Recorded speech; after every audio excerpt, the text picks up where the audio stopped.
Sou Norberto Peixoto, falando do grupo de Umbanda Triângulo da Fraternidade. Bom dia pela oportunidade, mais um livezinho aqui ao vivo, falando com vocês.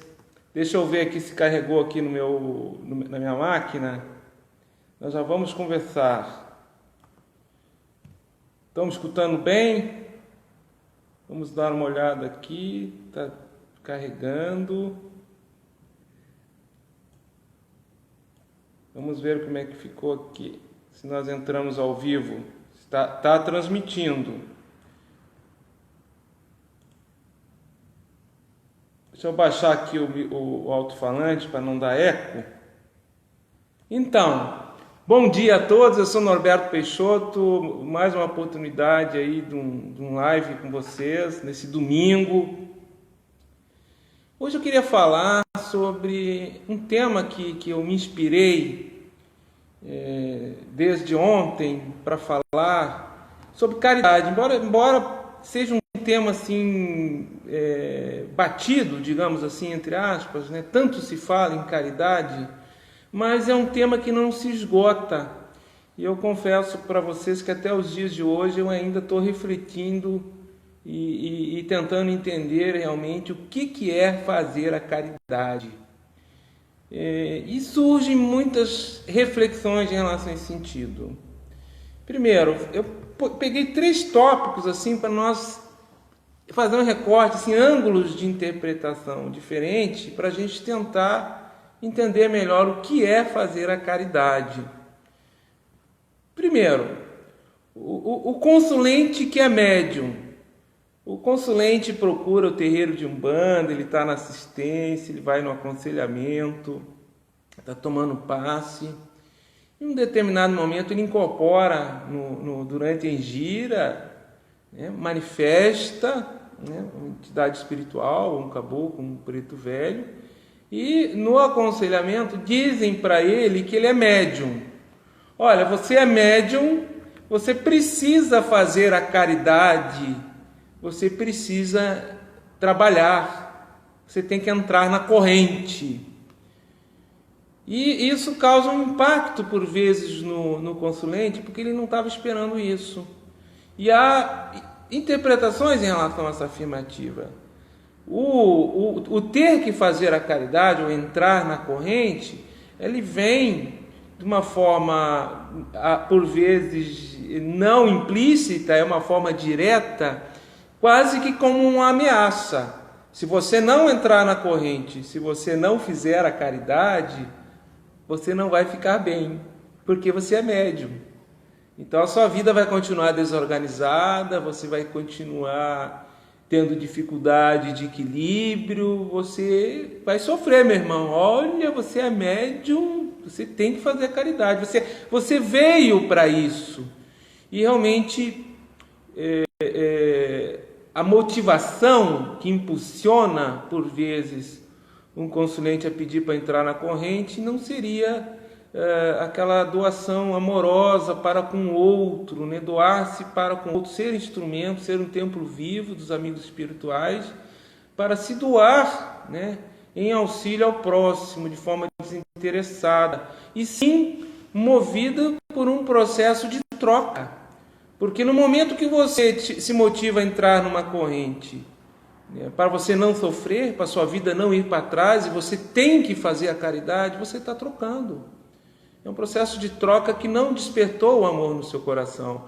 Ah, mas Norberto, com o tempo, esse amor não pode vir a ser despertado? Sim, pode, meu irmão. Mas sempre vai ficar aquela ameaça velada. Se o médium deixar de trabalhar, ele se desequilibra ou a sua vida vai para trás. A gente sabe que o que nos mantém equilibrado é a nossa sintonia, é a nossa afinidade, independente da gente estar numa corrente ou não. Obviamente que estar numa corrente nos auxilia, mas é o nosso caráter, é aquilo que nós atraímos para nós, a índole que nós temos dentro de nós, que nos mantém equilibrados com o mundo espiritual e aquilo que a gente atrai para nós. Então, primeiro ponto que eu acho que nós teríamos que reinterpretar: um consulente, para entrar numa corrente mediúnica, ele tem que estar em condição de doar-se para o outro, né? E não no sentido de ameaça que a sua vida não vai para frente, ele não vai se equilibrar se ele não vier fazer a caridade. No nosso entendimento, essa é uma falsa caridade. Então, o consulente ele pode ter indicação de orientação de médium em que ele precisa educar a sua mediunidade, mas ele precisa também amadurecer, ficar um tempo na corrente, tomando passe, assistindo palestras, aconselhamentos, até que ele tenha minimamente a consciência do que é a tarefa mediúnica, do que é o compromisso que ele vai estar abraçando, e realmente se no coração dele ele tem esse sentido de doar-se para o outro. Precisa também estar com a sua vida minimamente organizada, no sentido emocional, né? Trabalho, familiar, afetivo, porque nós não damos para o outro aquilo que nós não temos em nós. E o primeiro doação é para os nossos guias espirituais. Não se bota uma água limpa num vaso sujo. Essa água vai ficar suja. Então nós temos que limpar o nosso vaso, não é verdade? Para que nós consigamos ser, né, um templo vivo para os nossos guias e orixás. Então há que primeiramente, se trabalhar o mundo íntimo, psíquico do consulente, que ele tenha minimamente a sua vida organizada para a partir daí ele realmente dedicar-se ao outro, educar a sua mediunidade sem ter essa pressão, essa obrigação de troca, de ter que fazer a caridade, ter que estar numa corrente, senão ele é ameaçado, né? Que ele não vai se equilibrar. Esse é o primeiro tópico que eu fiz, que na minha opinião é um olhar de Norberto Peixoto, sem impor uma verdade, do que seria a falsa caridade. E temos que refletir o que é ser médium. O que é ser médium? Médium, ele é um despertamento de amor para com o outro. Primeiro a alteridade, perceber o outro, né? Ele, para perceber o outro, ele tem que perceber a si mesmo e saber que ele pode e deve ser instrumento de melhoramento íntimo dele e de coletivo, melhoramento espiritual, de caráter, que esse médium seja um polo multiplicador, né, de uma mensagem conciliadora, uma mensagem que nos impulsiona ao melhoramento de caráter, uma mensagem que nos amadureça espiritualmente. Então há que se trabalhar muito intimamente para que a gente realmente tenha, digamos assim, a consciência que o ser médium merece. E que na Umbanda o ser médium é um sacerdócio, meu irmão. É um sacerdócio, uma dedicação realmente, que você esquece de si para doar-se, né, em prol de uma comunidade, em prol de uma coletividade que comparece com seus guias e os consulentes que você vai atender. Há um outro aspecto que eu vejo que para mim é uma falsa caridade, e obviamente existem, cada caso é um caso, não dá para se generalizar, que é quando o médium, digamos assim, já educado, ele já está trabalhando numa corrente, já está numa casa espiritualista de Umbanda, e em um determinado momento ele sai dessa casa. Seja por mudança, seja por uma desavença, uma contrariedade, ele tem direito de procurar um outro tempo, uma outra agremiação. E começa aquela cobrança de familiares, de vizinhos, de conhecidos. Poxa, mas você com toda essa mediunidade, com seu caboclo, com seu guia, por que você não atende? Eu estou precisando de auxílio, estou precisando de uma orientação, gosto muito do seu caboclo, do seu preto velho.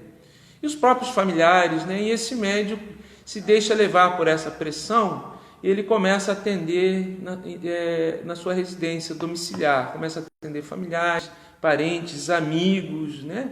Num determinado momento, esse médium entra numa fadiga fluídica, ele se fragiliza mediunicamente, porque ele não tem todo o suporte, todo o apoio de uma egrégora formada, né? Não tem os pontos de força que somente o trabalho conjunto dos espíritos, dos nossos guias, conseguem dar o suporte, a sustentação vibratória para que efetivamente descargas fluídicas, né, e a proteção ao médium seja realmente sustentadora do seu bem-estar.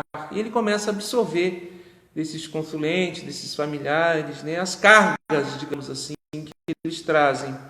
E esses familiares, esses conhecidos, dizem assim: se você parar de atender, você não estará fazendo a caridade, porque a caridade não tem lugar. Então aquela pressão do médium, isso aconteceu, nós fomos procurados por uma médium que não estava fragilizada e que ela me perguntou o seguinte: mas se eu deixar de atender, eu não vou deixar de fazer a caridade? Eu disse para ela: minha irmã, a primeira caridade você deve fazer consigo mesmo, e isso não é egoísmo. Em certos momentos nós temos que ser individualistas sem ser egoístas. O que é ser individualista sem ser egoísta? Olhar a nossa individualidade. Eu estou equilibrado? Eu estou bem? Emocionalmente eu estou feliz? Eu consigo doar para o outro? Então a pressão, a exigência, a chantagem que vem de fora, no sentido de que você tem que fazer a caridade, isso não é caridade, é uma presunção, até porque a gente não sabe o compromisso, a tarefa de cada um com o seu ori, com o seu eledá, com aquela tarefa mediúnica que ele abraça, onde tem que ser, como tem que ser, como deve ser. Então, o que eu diria, sempre que nós estivermos com o nosso campo íntimo desequilibrado, nós temos que parar, refletir, e a primeira caridade deve ser feita com a gente mesmo, porque se eu não estiver bem, eu não vou estar bem para auxiliar o próximo. Primeiro, eu tenho que auxiliar a mim mesmo, e isso não é egoísmo, isso não é deixar de ser caridoso. Então, essa obrigação, essa chantagem emocional de você ter que fazer a caridade, de você ser médium, não importa onde você esteja, mesmo sozinho, nós temos que reinterpretar isso na visão, no olhar de Norberto Peixoto. Então, meu irmão, e o último tópico que eu queria interpretar dentro desse tema que a gente propôs, a falsa caridade, o lema que se criou, ou o dilema, que é: fora da caridade não há salvação. Nós temos uma parcela dentro da Umbanda que tem isso: fora da caridade não é salvação. Veio de uma adaptação do catolicismo, que no espírita, né, seria fora da igreja não há salvação, se adaptou para fora da caridade não há salvação. E condicionando, né, um processo de troca. Eu para me salvar, né, eu para ir para Ruanda, eu para ir para o nosso lar, para mim ter uma encarnação, uma reencarnação futura melhor, ou ir para o mundo espiritual e estar num lugar melhor, eu tenho que fazer a caridade, senão eu não terei salvação. Para mim, eu entendo que isso é um grande equívoco, porque o que determina a nossa salvação, entre aspas, vamos dizer assim, e aonde nós vamos estar, né, o nosso espírito, e que nós vivemos no nosso momento, é sempre o aqui e agora, eu digo que é o amor.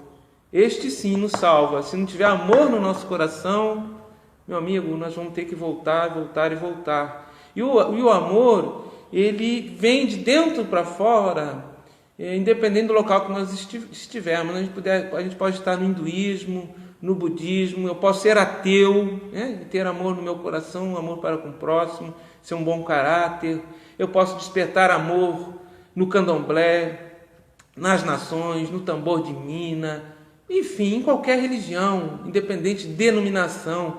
Eu posso ser, inclusive, um agnóstico.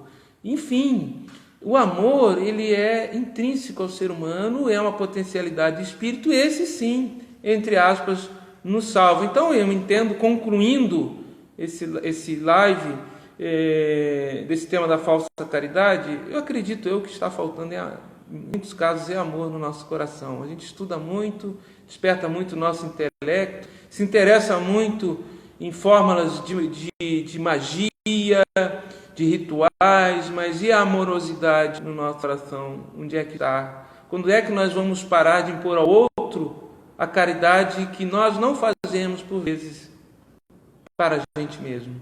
Eu sou Norberto Peixoto, falando do grupo de Umbanda Triângulo da Fraternidade. Eu vou abrir aqui, meu irmão, vou ler alguns comentários e algumas perguntas que têm sido feitas e vou tentar aqui também responder para a gente interagir aqui, ó. Tá, pessoal? Deixa eu ver aqui no nosso computador, um minutinho. Se entra aqui as perguntas, se eu consigo lê-las. Vamos ver uma coisa aqui. Falando do grupo de Umbanda Triângulo da Fraternidade, Norberto, vamos ver o que o pessoal aqui comentou, se houveram comentários, e vou responder aqui, tentar responder. Ó, vamos lá. Está carregando aqui. Muito legal essa interação, né, pessoal? Esse diálogo que a gente busca estabelecer com vocês através hoje da tecnologia que é em ação. E nós temos que realmente nos render essas possibilidades de comunicação que a tecnologia está nos dando. Ó, Rubens Costa comentou: a caridade mais pura é quando você não percebe mais que está colocando em prática. Ela simplesmente flui do seu espírito por conscientização de que somos todos unos com Ele. Perfeito, meu irmão, perfeito. Quando você interiorizar e você fizer isso de coração, que você não vai no centro para botar o branco só para incorporar e se limpar, para você ter uma semana melhor. Você precisa ir no centro, fazer a sua caridade, né? Porque senão depois você não fica bem durante a semana e tal. Você está trocando, você está tendo uma relação funcional com a sua mediunidade, com o mundo dos espíritos. E isso para mim é uma falsa caridade. Isso aqui que você comentou, sim. Eu acredito sim que é a caridade verdadeira, né? Natural, quando você desperta esse estado de consciência dentro de você e isso é projetado no teu espírito. A Cristina Selbeck comentou: exatamente, primeiro temos que estar bem para nos doarmos. Existem várias formas, exatamente, Cristina.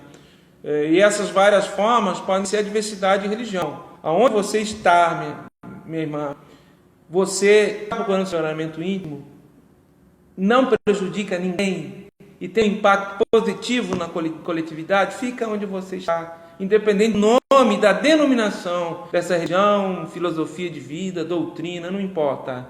Né? Na visão de Norberto Peixoto, eu não sou dono da verdade, veja bem, né, pessoal? Isso no meu olhar. Estamos aqui querendo pregar a doutrina, uma cartilha, uma verdade, de forma alguma. A Núbia Guerra disse o seguinte: já tinha um ditado antigo, cada um de nós dá o que tem de melhor. Se não estivermos bem, se nós não estivermos bem, vamos contaminar o irmão fragilizado. É uma prova, amor. Abraços fraternos, é isso. Como é que eu vou dar aquilo que eu tenho dentro de mim? Não é verdade? Embora nós não precisamos ser perfeitos para nos doarmos, nós temos que ser seres humanos, né? Estarmos equilibrados com todas as nossas imperfeições, que parte por um processo de aceitação.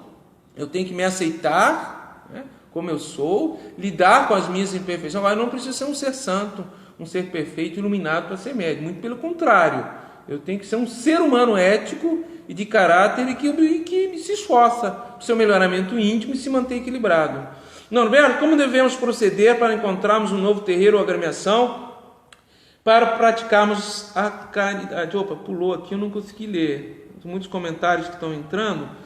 Norberto, como devemos proceder para encontrarmos um novo terreiro ou agremiação para praticarmos a caridade após termos nos desligado da corrente anterior? Olha, meu irmão, primeiro, esse templo, essa agremiação, independente de nome, ela tem que atender aquilo que é eletivo à sua consciência, aquilo que você se afiniza. E você tem que se sentir à vontade onde você está. Eu acredito que você não pode estar numa mesa mediúnica sem poder incorporar Preto Velho e Caboclo, e as suas entidades se apresentam como Preto Velho e Caboclo. Da mesma forma, você não pode estar num terreiro, né, onde alguns valores, alguns fundamentos ou elementos de rito que são utilizados não se afiniza ou não se harmoniza com a sua consciência, com o seu modo de entender a nossa relação com a espiritualidade. Eu sempre indico, aconselho, que sempre que nós chegarmos a uma corrente, um tempo, observe a vibração, a egrégora, observe se há harmonia, a integração, se há caráter naquela corrente, se as mensagens são de elevação, e para isso há que se ter um tempo, não se consegue fazer isso num primeiro contato. E eu tenho certeza que cada um de nós hoje tem a oportunidade de encontrar um templo, um terreiro, um centro religioso, uma filosofia que atenda a sua necessidade de espiritualização, porque são muitas, digamos assim, caminhos que nós temos hoje em dia. O Guilherme Vinícius está dizendo o seguinte: gostaria que você relacionasse sobre caridade cotidiana e caridade mediúnica. Como é uma e outra, como depende ou ajuda a outra. Qual a responsabilidade sobre isso? Ou seja, a caridade cotidiana e a caridade mediúnica. Meu irmão, nada adianta você ir no centro, no terreiro, fazer a caridade, você veste o branco, você chega lá silencioso, sorridente, fraternal, cumprimenta todo mundo, educado, disciplinado, né, tentando ser amoroso. Você sai dali no outro dia, você é agressivo, você não cumprimenta o porteiro do seu prédio, você é deselegante com a caixa da padaria, você buzina no trânsito, você xinga os outros, você passa o seu colega para trás, você não é ético, enfim. Nós temos que praticar aquilo que nós praticamos no terreiro, no templo religioso, no nosso dia a dia, dentro da nossa possibilidade humana. E o que o mundo espiritual nos observa, os nossos guias nos observam, não é o quanto nós somos perfeitos, e sim o nosso esforço de melhoramento. Nós temos que fazer um esforço contínuo, sistemático, de estarmos sempre nos melhorando. Caímos, vamos levantar. Continuemos, mas não vamos desistir. Então é muito importante que para o mundo espiritual nós somos um livro aberto. Nós não podemos ser hipócritas para o mundo espiritual. Eles nos enxergam como nós somos. Então, a sinceridade de propósito, o esforço diário de melhoramento e tentarmos chegar sempre próximo daquilo que a gente é quando a gente está fazendo a caridade com a mediunidade no terreiro de Umbanda. A Adriana está dizendo assim: oi, bom dia, parabéns, adorei o tema e concordo com as suas exposições. Com as próprias entidades que falam. Deixa eu voltar aqui, que pulou aqui, está muito rápido. Que falam, primeiro, que as próprias entidades que falam. Segundo e terceiro, vocês têm que estar bem com vocês mesmos. Temos uma dúvida que não está voltada ao tema, se for possível responder.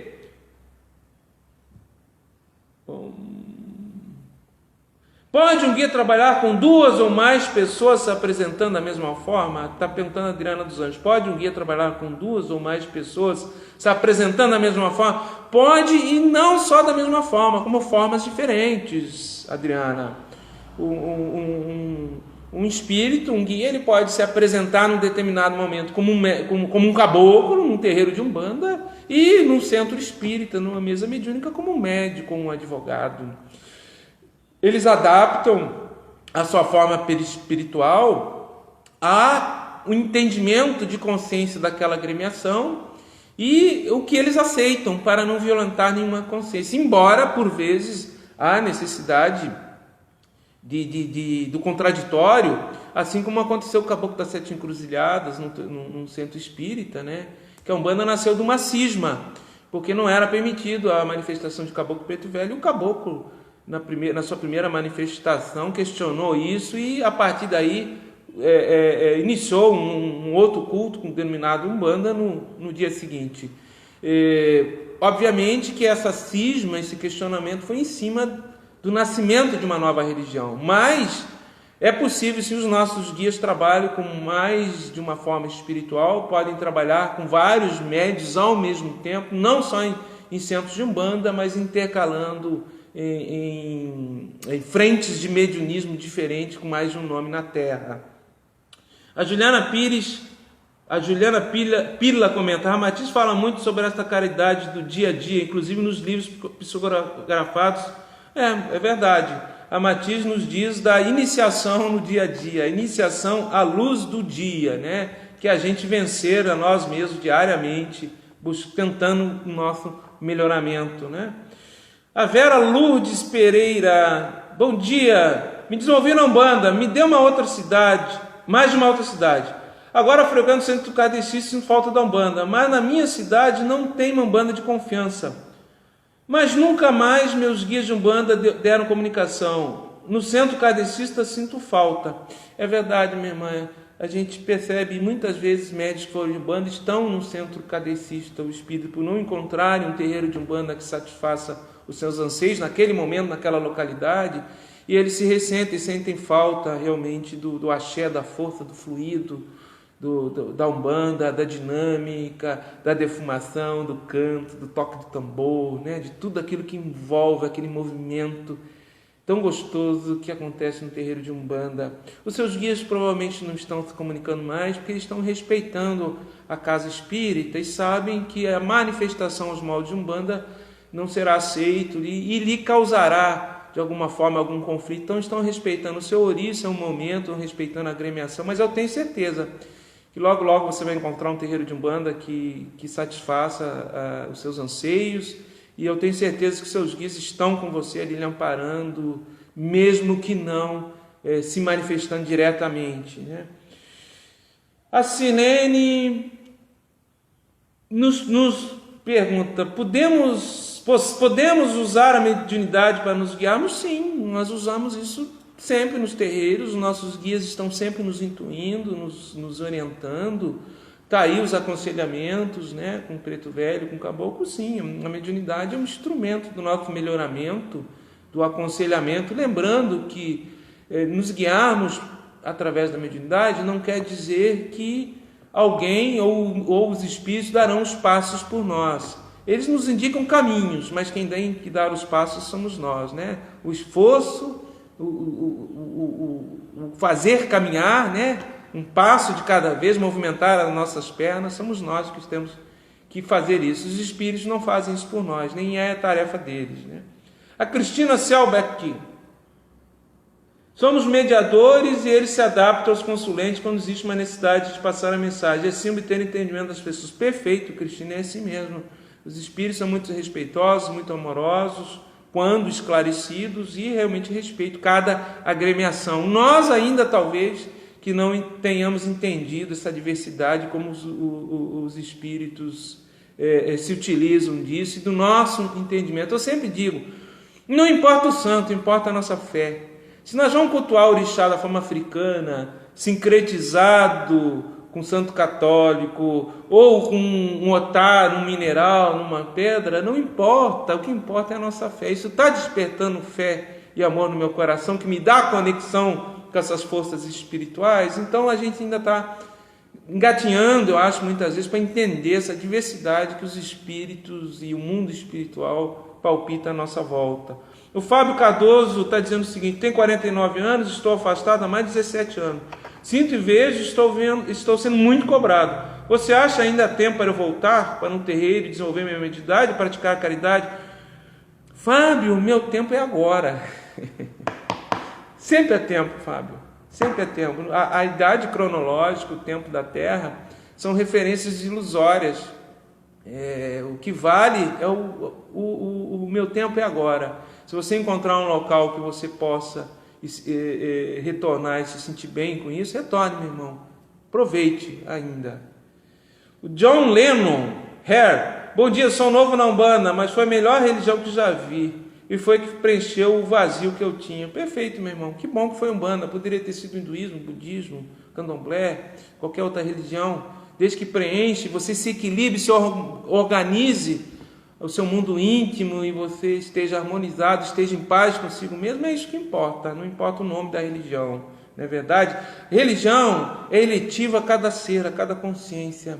Cada um tem a sua verdade e tem que ser respeitada de forma incondicional por nós. Isso é a alteridade, é respeito às diferenças. Todas as religiões deveriam ter, ao nosso ver, sem a gente sentir melhor do quem quer que seja, este entendimento de alteridade, de diversidade, de escolha individual. Deus está dentro de nós.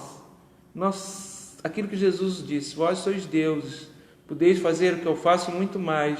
Então, cada um de nós tem essa potencialidade de se religar, né? Religar com o cosmos, com o Criador, com Deus, né? Resgatando o ser divino que tem dentro de nós. Bom, vou ler mais algumas perguntas aqui, pessoal. Não vou conseguir comentar todas, é muita coisa.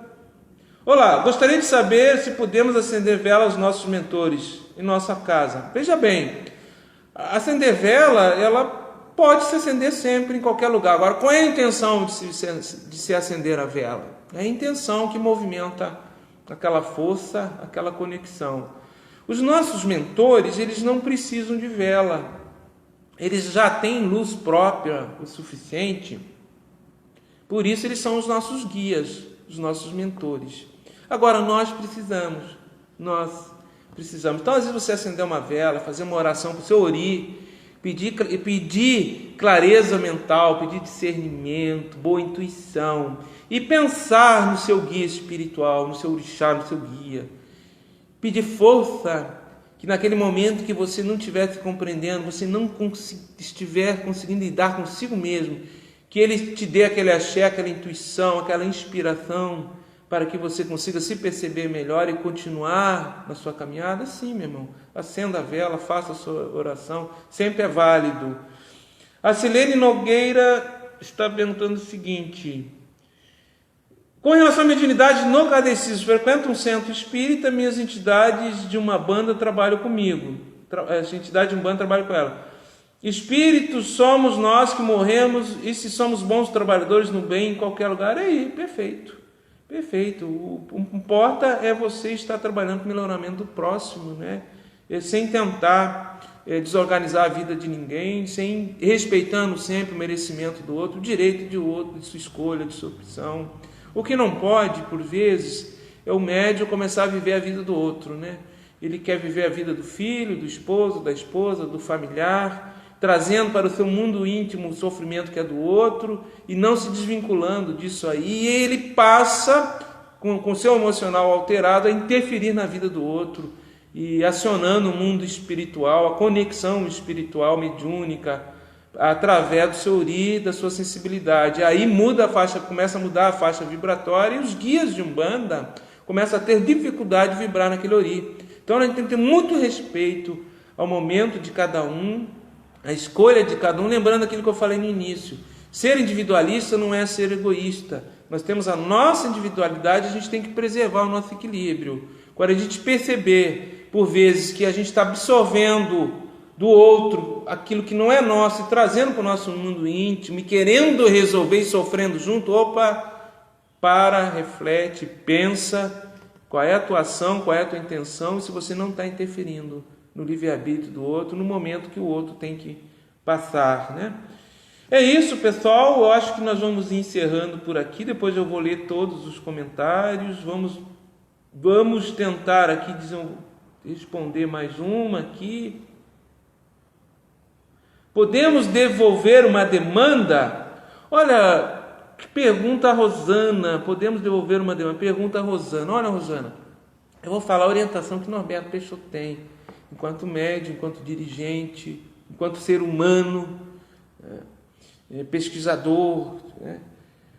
Os nossos guias nos orientam que nós devemos sempre estender a mão, sempre desejar ao outro harmonia, paz, concórdia, amorosidade. Que toda e qualquer demanda que venha contra nós, carga, corte, olho gordo, o que for, que nós, seres humanos, entreguemos para os orixás, para os nossos guias, que eles sabem o que deve ser feito, eles sabem agir dentro do equilíbrio da lei divina. Eu aprendi a todos esses anos de terreiro, eu nunca devolvi demanda para ninguém, nunca. Eu sempre, quando bato um adijá, eu bato uma sineta numa tronqueira de Exu, eu peço harmonia, peço equilíbrio, que a nossa egrégora tenha proteção, tenha amparo, nos piores momentos. E o empoderamento com a mediunidade, né? O empoderamento com o orixá, com a axé, com a força, com o atributo divino do orixá, com o poder volitivo do orixá, a manutenção desse empoderamento passa por muita humildade. A gente, para ter no nosso eledar esses guias atuando de forma contínua, sistemática, nos amparando, dando cobertura no mediunismo de Umbanda. Desejamos amor sempre para todos, nunca revidemos agressões, demandas, magias que se façam contra nós, que o mundo espiritual sabe muito mais do que nós o que deve ser feito. No olhar de Norberto Peixoto, estou com 52 anos, fui batizado na Umbanda com 7 anos, então o tempo pouco, pode não ser nada no mundo espiritual, mas em terra ele já nos faz interpretar que esse caminho de você sempre desejar amor, sempre desejar harmonia, e que o empoderamento com axé, com orixá, com guia, ele te leve sempre no exercício de humildade, você nunca evitar, seja quem for. Na visão de Norberto Peixoto. Qual a melhor maneira de conseguir que as entidades falem? Olha, meu irmão, você estar no desenvolvimento, na educação mediúnica, e estar dominando os processos sutis de transe, que eles são um tanto complexos, né? Ainda mais na era da mediunidade consciente que a gente está passando, que exige sim um autoconhecimento, um equilíbrio emocional profundo do médium e muito caráter, de você sempre ser sincero e honesto com tudo aquilo que o teu guia está passando e nunca interferir com o seu emocional ou com a sua opinião própria, seja no que for. Então, realmente o exercício continuado, dentro do processo de educação mediúnica no terreiro, ele com o tempo ele deveria te propiciar esse equilíbrio mínimo para que você tenha a fala das entidades, que você sustente o aconselhamento de forma elevada, que leve ao melhoramento de todos aqueles que passem pelo seu axé, pelo seu ori, pelo seu mediunismo, pela sua oralidade. É isso. Eu vou ler um último comentário aqui, vou encerrar, pessoal, pelo adiantar da hora, tá bom? Como conduzir... A Giovana Grace pergunta: como conduzir um chamado a ter a própria casa? Fui chamada a ter, mas não me sinto que devo. Que conselhos você daria? Giovana, é assim, cada caso é um caso. Você tem que aceitar isso e se conscientizar da importância que ser um dirigente de Umbanda, um sacerdote de Umbanda, um zelador de Umbanda envolve. Você tem que estar em equilíbrio. É importante você buscar apoio, se você for dar esse passo, por vezes num sacerdote mais experiente, se você não está vinculado a uma agremiação, se você esteve vinculado a uma agremiação, que a gente sabe que por vezes existem cismas, né?